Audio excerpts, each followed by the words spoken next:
ওকে, আমরা কন্টিনিউ করি ইনশাআল্লাহ। আসসালামু আলাইকুম।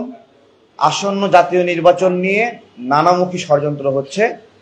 জাতীয় নাগরিক জোট থেকে এটা আমরা পর্যবেক্ষণ করেছি।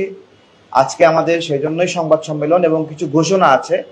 আমাদের আজকে জাতীয় নাগরিক জোটের সভাপতিত্ব করছেন রাজু আহমেদ ভাই, চেয়ারম্যান গ্রিন পার্টি, এবং আমাদের সাথে আছেন আমাদের মহাসচিব গ্রিন পার্টি এম মাসুদ ভাই, এবং পাশে আছেন আমাদের জাতীয় নাগরিক জোটের সম্মানিত সহযোদ্ধা সাধনা মহালাপু, এবং এদিকে আমাদের নজরুল ভাই আছেন।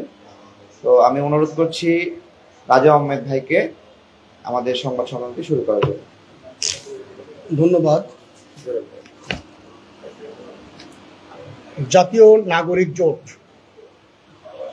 কয়েকটি কথা আমরা আজকে জাতির সামনে তুলে ধরতে চাই।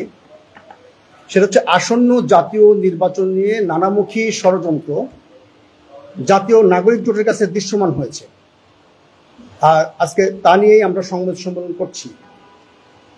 জাতীয় নাগরিক জোট মনে করে, যারা জাতীয় নির্বাচনের ফলাফল নিয়ে অনিশ্চয়তার মধ্যে আছেন, পরাজিত হবার আশঙ্কায় হতাশায় ভুগছেন, তারাই জাতীয় নির্বাচন নিয়ে ষড়যন্ত্র করছেন।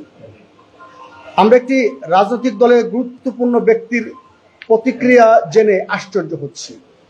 তিনি বলেছেন, জাতীয় নির্বাচন পরে হলেও সমস্যা নেই, আগে ওনারা গণভোট চান। তাদের এমন তৎপরতা এমন বার্তা দেয় তারা নির্বাচনকে ভয় পাচ্ছেন বা নির্বাচন চান না। এমন পরিস্থিতি জনগণের মধ্যে উদ্বেগ ও অস্থিরতার জন্ম দিচ্ছে। হয়তো তারা এটা চান বলেই নির্বাচনের বিরুদ্ধে ষড়যন্ত্র করছেন। জাতীয় নাগরিক জোট মনে করে, এমন অনিশ্চয়তা সহিংসতা, রাজনৈতিক অস্থিতিশীলতা বা সাংবিধানিক সংকটের জন্ম দিতে পারে। বিনিয়োগকারীরাও এমন পরিস্থিতিতে সতর্ক অবস্থান নিচ্ছেন, যা অর্থনীতিতে নেতিবাচক প্রভাব ফেলতে পারে বিবেচনায় তারা বিনিয়োগ থেকে পিছু হটছেন।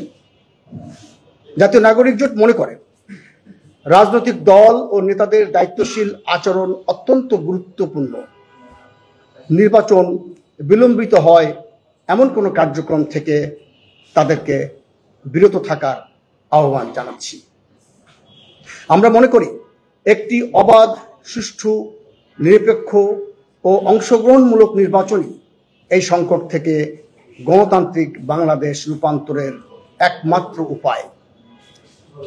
আগামী বৃহস্পতিবার 6 নভেম্বর সকাল 10টা 30 জাতীয় নির্বাচন নিয়ে নানামুখী ষড়যন্ত্রের প্রতিবাদে জাতীয় প্রেস ক্লাবে বিক্ষোভ আয়োজনের ঘোষণা দিচ্ছে জাতীয় নাগরিক জোট।